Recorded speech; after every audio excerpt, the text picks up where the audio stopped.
The quality of this book is just amazing. You know, I love colors, as you can see. I love bright things, and this is all bright and colorful. And I don't think I'm going to give you this copy back. No, so I'm just going to keep this for myself. Can you talk about the process of getting your stories that you told your daughters from your head to paper to publication? How was that journey for you? Well, honestly, when I first started telling the stories, I wasn't even thinking about publishing it.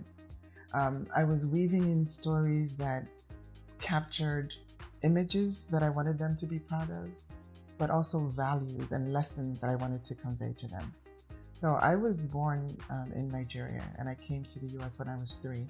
Okay. And then when I was about 13, I went back to Nigeria, and my dad put me in the village. So we lived in the village. I went to a village boarding Like the school. village or a modern village, walk 5 miles to fetch water on your wow. head with a bucket. Go to the woods to fetch firewood. Oh my goodness. I don't even know anything about that. That's foreign language. Yes, foreign language and to you me. can imagine going from Philadelphia at the age of 13 to a village boarding school. I remember the school mistress took How did you survive? And my mother didn't come back with us. Oh, she no. was still finishing her degree. He put me in the village boarding school, and the school mistress took one look at me and exempted me from doing everything. That lasted 1 week. My dad came back the next week to check on me, and he said, no exemptions. No exemptions. I need her to go to the river, fetch water, fetch firewood, have a school mother that she serves. She needs to do everything. But why am I telling this story, right? It's because there's certain values that I acquired during that period. Just sitting by moonlight, for instance, and listening to the folk tales, that seeped into my system in a way that I can't even describe. And you'll see a lot of those folk tales interwoven into the Jambalaya story. So it's like moving from reality to fiction. Okay. But also the proverbs, the proverbs and the lessons that, even in my work now at the university, I will start a presentation with an African proverb. I love it. I love it. I love it. And it just captures everything. I remember I was applying for a job many years ago, and my predecessor was dismissed unceremoniously, and no one would tell me why. And I remember asking the CEO, I said, can you please tell me what happened? And he's like, that's confidential. And I said, okay, listen, I'm going to share an African proverb with you. And this was at the interview, like your job interview stages, yes. And I said, there's an African proverb that says, if the first son doesn't find out what killed his father, what killed his father will also kill him. And he was like, okay, no more African proverbs. So he gave me as much as he could give me without violating confidentiality. So the process of the storytelling was to instill all of those values into my daughters. The values of respect, of kindness, of helping those who are helpless. And you'll see some of that in this story. And rewarding them for remembering those stories. Yeah. Like, remember what happened to Jambalaya, or what happened to that other person in the story? And they're like, okay. So that was conveying that. And then, they loved it. They loved it. Whenever the treat they wanted was, tell us a Jambalaya story. If I wanted them to go to bed early, and they'll say, tell us a Jambalaya story. So we made up so many stories. Then I started writing them down. Documenting them. And then I said, let me see if I can find someone to illustrate. I just decided to publish one. And that was a whole different journey, because I couldn't find someone to convey the image of a beautiful Black African girl. What were you getting? I have them, those images. I had one, this was a Nigerian, who I would say, here's a description of the character, paint an image. And I would get like big lips, big nose, distorted features, like a caricature. And I found that even artists could not paint a beautiful picture of a beautiful girl. Because we're not beautiful. This one artist, I won't mention the name, painted the scenery so amazingly. Everything was immaculate, was just perfect. But he couldn't get the image right. He could not get a beautiful Black girl right. And so I kept looking until I lived in Accra for a year, and I met this lady, and I did the same assignment. I said, here's the character summary, paint a picture And she painted that picture, and I said, "You're hired." She did an amazing job. I love it. I love this. I think, just thinking about your journey and people's perception or people's depiction of what Africa is, what beautiful is just a reminder of how rich our culture is and how important it is. You mentioned proverbs and storytelling. That's the one thing I would say, African countries and their proverbs, even if there's a proverb for every certain situation. I'm always amazed at how people remember that. I don't speak my language, my native language as well as I would like to. But when I hear proverbs, I'm just like, wow, who thought of that? Like, how were they able to switch things around or to tell something so complicated, so simple? And I think that's just one component of that, African culture that, is something that we can embrace, something we can be proud of, amongst many other things. But it's something that's been able to transcend over time. Absolutely. Even for people who are born here, you'll say, my mother used to say, or this person used to say, because it makes such a big impact when you're telling a story, which is why I was excited about Jambalaya, because you're telling a story that's leaving a lasting impression on someone. It's not just about the pictures and the colors and the name. It's about what people will think about, what will the girls, the mothers, the boys think about after they read Jambalaya 10, 15 years later. Exactly. And hopefully longer. Even though in Egypt, the hieroglyphics were the form of writing was created, in many African cultures, we didn't have writing. So our history, our worldview was captured in stories and captured in proverbs and mores, and that's how, and paintings and carvings, that's how we captured our history. And so that's why those words are so powerful. I love it. So I'm already sold. Jambalaya, I will be reading this to my children tonight. And I know that, a lot of children have benefited and will continue to benefit from this. But do you think other cultures can identify with the Jambalaya story? Yes, I recently, the answer is absolutely yes. I recently traveled to Japan and Korea for my work. And I took some copies of Jambalaya with me because that's mainly I'm promoting through individual contact. And so a copy, one of our alum from Michigan State University got a copy for her 3-year-old daughter and 5-year-old son. And she sent me a picture a few hours later with them engrossed in the images. And the daughter can't even read yet. So she said she read the story to them, but then she wouldn't let go of the book. The images were so captivating to her. I've talked to people in different parts of the continent. American kids have also related to this book, because it's not, like I said earlier, it's not just about ethnicity. It's about the power that a young person has to overcome obstacles in their life. And Jambalaya just represents that. Have you thought about how Jambalaya, this story, or your future books that you may write, can be used as a way to encourage, motivate, or influence children in an academic setting?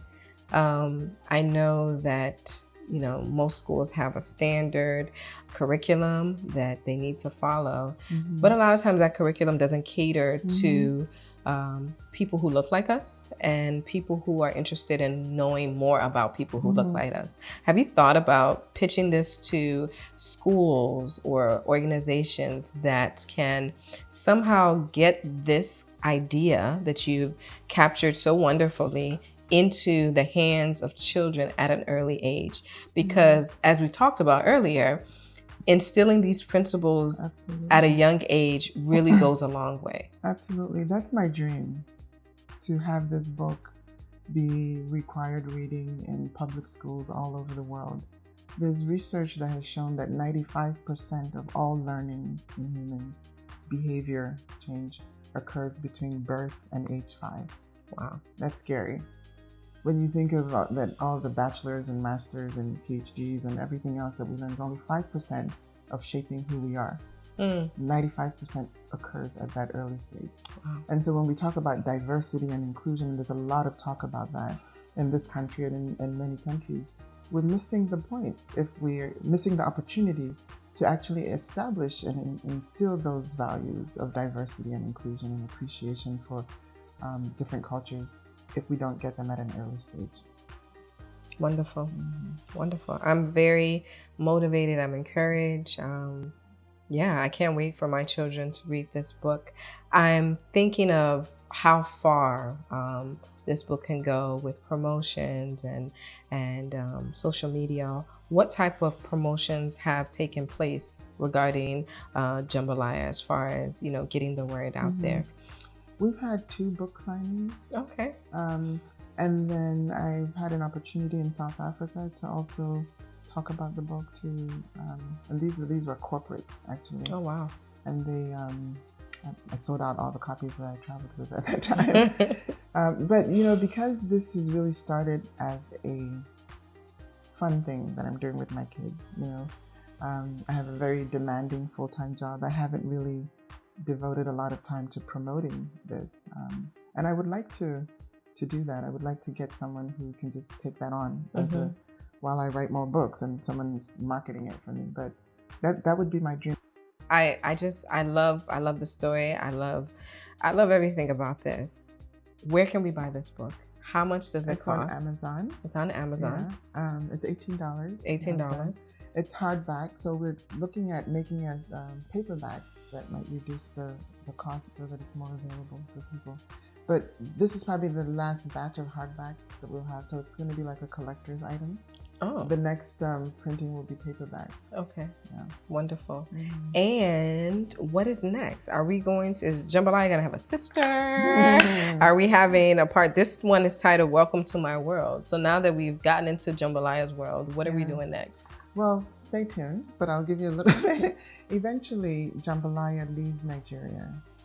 Because I think I mentioned to you before the interview that I've lived in so many different countries and visited so many different countries across the continent. And there's so much richness and wealth of culture that I want to capture. So I want to be able to show Egypt from the eyes of Jambalaya, Kenya from the eyes of Jambalaya, Mauritius and Seychelles. So she'll visit these places and tell the story of what she sees. Wow. Yeah. I love it. I love it. I'm so inspired. I'm encouraged. I'm motivated. I feel like I need to have, a Jambalaya, not only at home, but in my car. So if I see a girl who can relate, I can just pass it on to her. So I'm very excited and I'm encouraged. And I just want to thank you for sharing your world with us through this book. Thank you. I think it's going to do so well, and it will continue to be a blessing to many people. Thank you. And I should add that my publisher is really excited about animating. Animation. That's the next stage, is animating at Jambalaya so that it can even have a broader reach. Well, remember Candid Confessions Absolutely. when you do that. I will.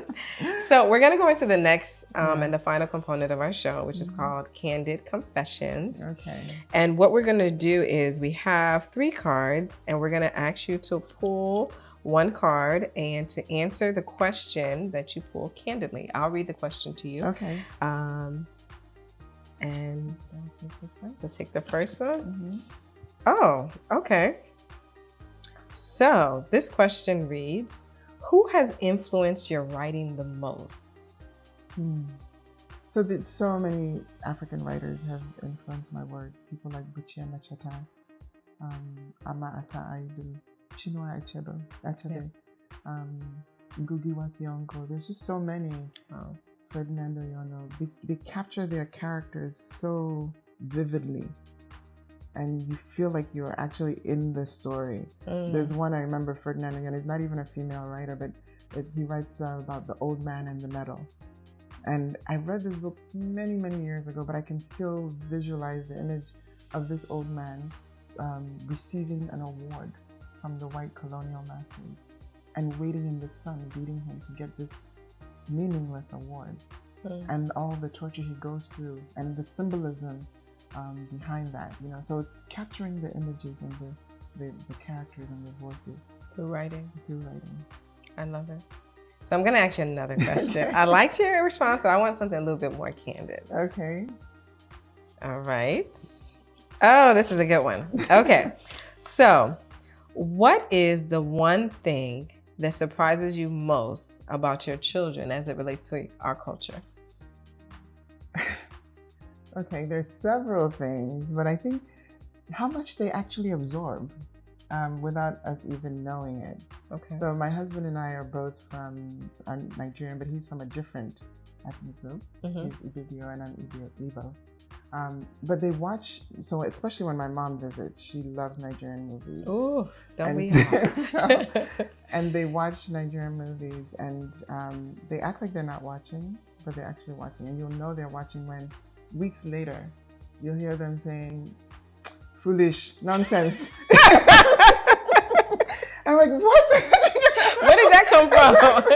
And so that's all the language that they hear from Nigerian movies. I'm like, that's all you got from that movie? For that 4-hour movie. Exactly. And so they imitate a lot of the pidgin English and some of the funny scenes. So do they actually like Nigerian movies? They'll tell you they don't. Mm-hmm. They tell you it's too dramatic and it's over dramatic, but then you see them reenacting the scenes. I'm like, what? They like it. They love it, actually. And Nigerian movies are addictive. I'm not gonna lie. Like, especially the ones that have like part 1, 2, 3, 4, 5, 6, 7. You keep getting drawn in. But I love it. Okay. Well, great.